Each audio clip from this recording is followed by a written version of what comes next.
The next topic that we're going to discuss about is prompting and fading, right? We have talked about this, and also Maclean talked about this in passing. So we're going to talk about this in detail.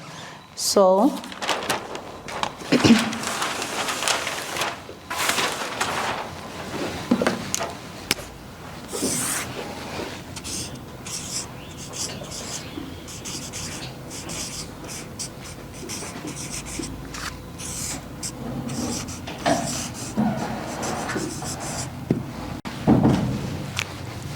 like I've already said, we're not waiting for the child to do the wrong thing, right? We are giving them help, we're giving them assistance, right?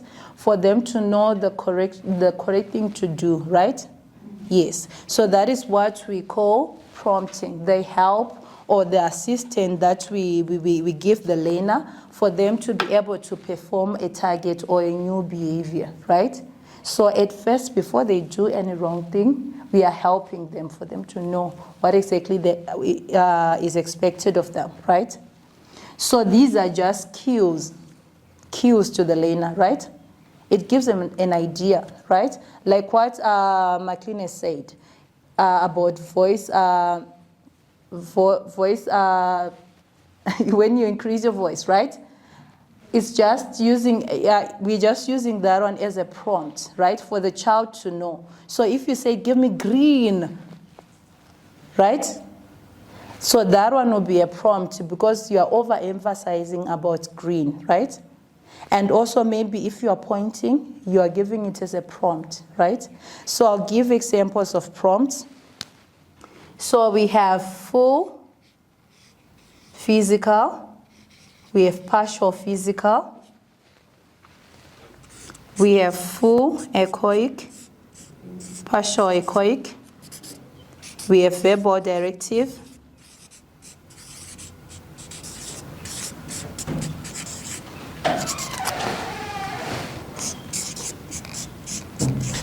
we have textual prompt. So we have so many prompts that we use, right? We have okay, I'll just explain those ones. I'll just put the demonstrative prompt. Okay, the first one is full physical, right? So when we are at home, so maybe when we want the child to pick up the plates, right? To take the dishes to the sink, right? We'll just full physically hold the plate with them and then go to the sink to put the plates in, right? Full physically hold the plate with them, right? If it's a partial physical, then we partially hold it, maybe up to the passage, right? Then they continue to the kitchen. It's a partial, right? Then we also have gestural prompt, where we are pointing. We'll just say, pick up the plates, right? We are pointing at the object, right? And we also have textual, right? We can also show them. A written text of what we want them to do, right? So, for example, we are teaching them the child's name. Maybe the child's name is Pet, right? And we want them to respond when we say to them, "What is your name?" Right? And we want them to respond. We can give a text. We can put a text to them and write it down. So I'll just show you an example of I'll just show you examples of textual prompts, like the one that we have said for choices, right? We want them to choose. Do you want rice? They can say no, right? So changing up the colors will make it clear for them, right? So a no has got red, right? And that cross, right? And they can also say yes, right? So once you say, do you want rice? You can just show them it's a text, right? And also a visual. You can also use a visual with that. So these are all examples of text that you can use. So we have, under text, we can have the manding strips, where we can write what we want to teach the child. For example, we want to teach the child to say they want apple, right? So we can also show the child, what do you want? Then you read with them, can I have apple, right? You have all this down. You can also have this, right? You can write it in short, then you put a picture of an apple. Remember, some of our kids are not able to read, right? So I'll just show you this. So this one will be a combination of a textual and a visual prompt, right? So we have the textual, can I have? Then we'll just put the picture of a plate here. This one will be a combination, right? So you just remove this for those kids who are not vocal, right? Yes. So it will be easy for the child to see the picture of the plate, right? You can just change up the pictures, put the picture of a banana, put the picture of rice, put the picture of a toy. So it will be a combination. It will work for the child, right? And what we can also do for the text and vocal, maybe you want to teach them to know the objects in the house, right? Maybe this is a plate. You want them to know this is a plate. You can just put a text here, written plate, then you show them this is a plate, right? They'll just make an association. So what we do with prompting is we are just aiding them. We are helping them to give the correct response, right? By giving them those cues, right? And the other one that we gave is a full echoic, right? This is full echoic, right? So you can ask the child, maybe at home, right? You can ask them, what you say when you see a person, you say, huh? So that one is partial echoic, right? But if you say the whole word hi, that will be full echoic, right? But if you just say ha, that will be partial. So what we need to do when we're using prompt is we need to systematically remove the more invasive prompt to lesser invasive prompts, right? So that process is what we call fading, right? In as much as we want to help our kids, right? There's a time that we need to wean them, right? To a certain stage that they become more independent, right? So that process of systematically removing the prompts, right? And giving them an opportunity to do correct responses by themselves is what we call fading, right? Yes. So that's one I think is very crucial for parents. I know with the motherly love and everything, you end up doing most of the things for the child, right? You spend the whole year teaching the child, like helping the child to put on their shoelace, helping the child to bath. You do it yourself for the child, right? Because of that motherly love. But I want you to understand that it is important for us to systematically remove those prompts, those full physical prompts. So having you bathing the child is a full physical. So we need to move to lesser invasive prompts, right? You need to go on to partial physical, where you just maybe wash part of the hand, then they finish up, right? Where you just help them put the soap, then they finish up. When then you just hold the spoon for them, help them to scoop the food, then you just leave it here, they'll put it by themselves in the mouth. Because just feeding them is full physical, right? It's important when they are learning a new behavior, right? But we need to reduce that. Just hold the spoon, put it at a position there, then they'll just do it by themselves. You see with time, even if you point, even if you give the verbal directive, eat your food, they'll just get the spoon with time.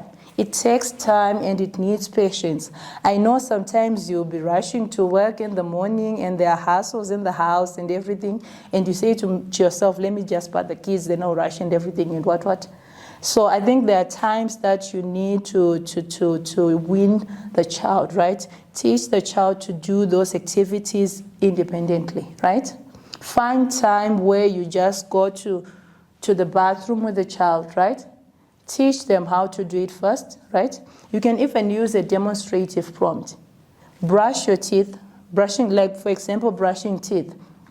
You can brush your teeth whilst they are watching. That one will be demonstrative prompt. You are demonstrating to them. So another effective way of using this demonstrative prompt is using a mirror, right? You can go at the mirror, then you do what you want the child to do, right? For example, some kids don't want to put their teeth together, to clench their teeth like this when they're brushing. They'll be having their mouth wide open. So you can just show them, do this at the mirror, right?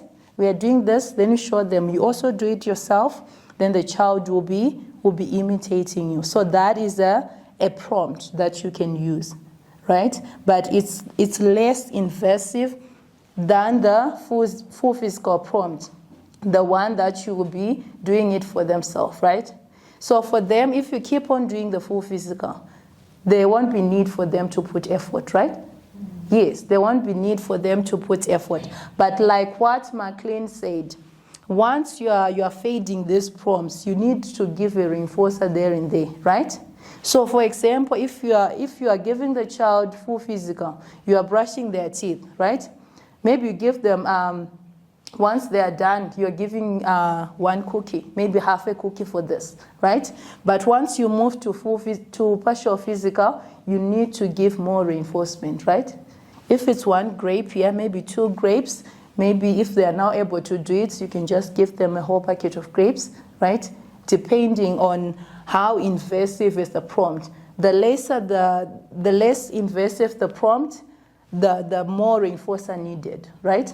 So if you help them, there's no need to give them a greater reinforcer, right? Because it will lead to saturation. There'll come a point here which they no longer need that reinforcement. So just give them a bit of the reinforcement so that they know once I do this by myself, I'll be getting more reinforcer, more reinforced, right? So what's important for prompt fading is knowing the reinforcer, right? You need to know the reinforcer and which prompt to move to. So for parents, I don't really mind like you knowing the names of this prompt, but sometimes you just use them unintentionally. But you know which one is invasive and which one is less invasive, right? Knowing is not that much important. You can do it, but you know which one is invasive and which one is less invasive. You know that if I do this to the child with them, then that one is more invasive. But if I let them do it, a greater part of it, that one is less invasive. So that one will help you knowing the prompts, right? Yes. So just to finish up on fading. So like I said, we need to know the reinforcer also. We need to know which reinforcer works for the child, right? So the other problem that we usually encounter at home is that maybe when we choose, so for example, maybe we're teaching the child to brush teeth, right? If we say we're using maybe grapes as a reinforcer for brushing teeth, it is very important for us to keep that reinforcer for brushing teeth only. Because the problem comes when you give that reinforcer to other simple tasks or just giving them for free. It means that they won't perform an activity because they know they're just getting it for free, right? An example that was given by McLean. If you just get a car for free, you won't mind going for work. You won't mind if you get like at the end of the month you are getting money in your bank for free. There is no need, there is no motivation for you to go to work, right? Yes. So if we keep a reinforcer for a certain activity, we need to be consistent, right? Use it for that activity. Otherwise, it will take time for the child to learn that activity because still they're getting that reinforcer for other things or for free, right? That leads us to the topic of collaboration between parents and other stakeholders like the therapists, the doctors, the teachers, the child teachers, the psychologists, So the therapists to include the occupational therapist, the ABA therapist, the speech therapist. So there's really need for us to work together for the good of the child. So when we're referring to collaboration, we're just saying are these parties. So I'll just write it down.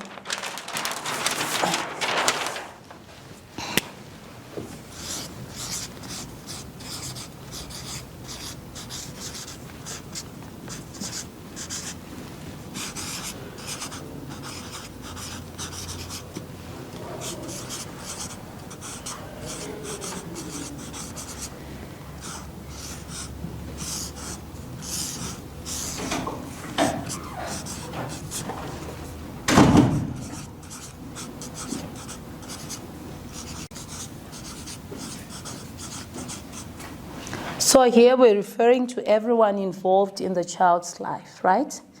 Be it the parents will be on the top of it, right? Because they really know the child. So we have the teachers, right?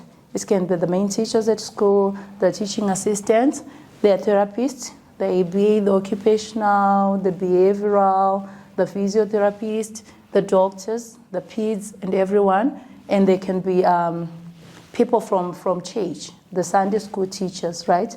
So this refers to everyone involved in the child's life. So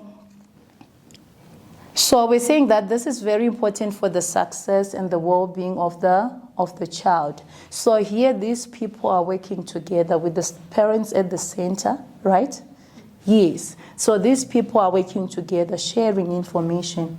It's very, very important to do this, right? Yes. So working together, so these people will be working together, sharing information, planning the child's program, and they'll also help each other to do problem solving, right? So this is very important too. We'll just take note of the points why this is very important. So the first one, there will be clarification of cultural issues. So especially when it comes to the parent, right? The parent will be able to clarify cultural issues. I'll just give an example. Maybe you are a physiotherapist, right? You do therapy with a reserved child, with a child from a reserved culture, and you want to do exercises with them. So you need to know the cultural boundaries when it comes to doing those exercises, right? Because there are some maybe stunts that are not allowed in that culture, but you can't really know that without the parent telling you about their culture, right? So you really need to work together in order to know these things, right? So we can also have like, maybe as a therapist, you are at school, maybe you are shadowing a child at school, and you want them to play with girls. Maybe it's a cultural thing that maybe the parent doesn't want their child to play with the opposite sex or whatever, but we need communication, that collaboration between the parents and the team so that we know, we plan our goals. When we are talking about maybe social interaction, you know that I need to use, we can associate with girls and boys. So these are just examples. So it's really important for parents to tell us, to explain to us. Feel free, right, to tell us about your culture, the boundaries, right?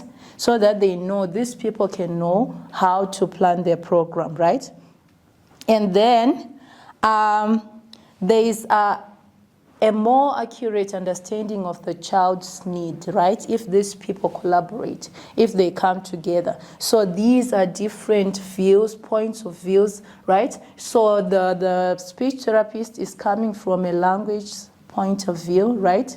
Where they are saying that the child is not able to say the sounds, they have maybe sensory issues. They can also refer to an occupational therapist, maybe to do those to deal with those sensory issues, right? For the occupational therapist, and the occupational maybe may realize that the child is not sitting at one position. They're just fidgeting all over the place. You can't really do anything with them. Maybe they can just refer to an IBA therapist to deal with that behavior, right? That behavioral part. And also maybe a teacher would tell us how the child is in class. Maybe they'll say that he's all over the place, whatever, so we'll know. Maybe the child doesn't know how to use the toilet, right? Yes. So these people really need to work together. The teacher also gives information. Maybe at church, the Sunday school teacher knows something about the child that they do, maybe, right? And also at home, the parent can explain to them the condition of the child to the Sunday school teacher. Because if these people don't collaborate, the child might just stand up and hit another child at Sunday school, right? Which might not be good. So collaboration makes us prepare for what will happen, right? It won't be a surprise, right? So that we know how to deal with the child. The doctors might also work on the medical side, right? So that we know that these behaviors, maybe they need medical intervention, the risperidone, the Ritalin, whatever, so that it works. So they all work together. You can't really say the parent just want to do this, right? So they can all share the program of the child with the consent of the parents, right? Yes, you need to understand that, right? So the other one is, so the moment that these people share information, right, it means that there is consistency throughout, right? Like what Marlene has said, right? I'll give an example. If at school the teacher says sit down and she does a follow through for the child to sit, maybe using a physical, a partial, maybe pointing at the chair to tell them to sit. If at home they'll just stand up and do whatever they do at the moment during table eating time, right? Then at church, the child is all over the place. During therapy, the child is made to sit maybe by a therapist, right? So it's not really consistent, right? So sharing information, it means that there is consistency throughout. So the parent, maybe a therapist to share information with the parent to tell that now we're working on compliance lesson, maybe sit down, right? So it means that when the child is at school, we do a follow through. When they are during therapy, we are still doing the same thing. Even at Sunday school, they can even go with the sibling. The sibling will make sure they sit down. So there is need for sharing of information so that there will be consistency throughout. So this consistency, it means that there will be generalization of learned targets, right? Yes, if there is consistency throughout. So we have a problem where maybe some parents complain that the child only sits during therapy. But when you leave, it will be a disaster, right?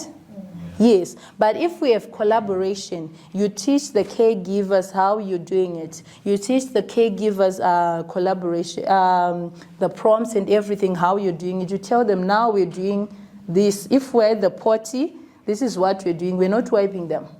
We are holding their hand, we're doing this, right? If they follow through, right, it will be consistent. It means they are generalizing what they have learned to different areas, right? Yes.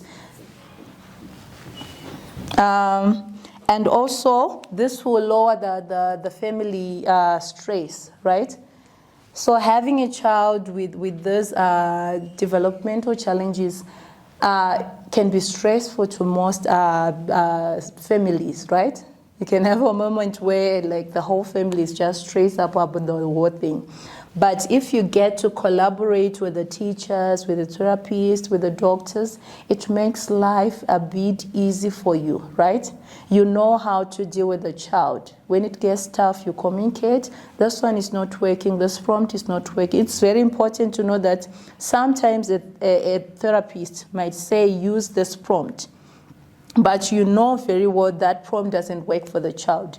And you know the prompt that works. So if there's collaboration, you open up to the therapist, right? And say, I think you can use this, right? I think you can use this reinforcer. right? Not just wait and watch them head for the best, for doom, right? So you can just help the therapist. I think nowadays he likes grapes. You can use grapes as a reinforcer. I think nowadays he likes maybe chips. You can use chips as a reinforcer. So that is all about collaboration. Those simple things that you communicate with those people involved in the child's program, that is good collaboration, right? Yes. And then we can see that there is faster problem solving, right? Yes. So if if the teacher notices a problem, then they communicate to the therapist, to the doctors, a problem is quickly solved. It means that we will save resources, right? Rather than not communicating, it means it will take time, right? So if maybe if you are willing, you can even create a group, right? As a parent, you can have the child's therapist there, you can have the child's teacher, you can all communicate, even the doctor if they are willing, right? You can communicate, just know what is happening to the child, just share what happens. And these people will just help you, give you ideas of how to tackle that behavior. So all in all, we can see that collaboration helps in the planning and executing of behavior interventions, right? Yes. When we are helping our child to learn the desirable behavior and to reduce those undesirable behavior. So the moment we collaborate, we are making the burden lesser for us, right, as parents. And also, we are also saving resources, right? It means that if the therapist finds something that is the child is doing, they'll just communicate and it will be easy for you and even for the family. So I think as parents, just feel free to share information that you feel comfortable with those people around you, right? It will really help. Like what McLean has said, when you go to the shops, if you figure out that your child can't stand in the queue, right? Yes. So you can just ask the manager like what they've said, right? If you go to the children's church and you see that your child doesn't want to really sit in a crowded place, you can just ask those people at the children's church, can you make my child sit at where there are less people, right?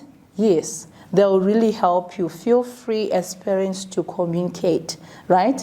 Feel free as parents to say any changes that you have noticed with your child, right? It will help in mapping the way forward in everything. Yeah, I think that is all we had on collaboration between the parents and other people involved in the child's program.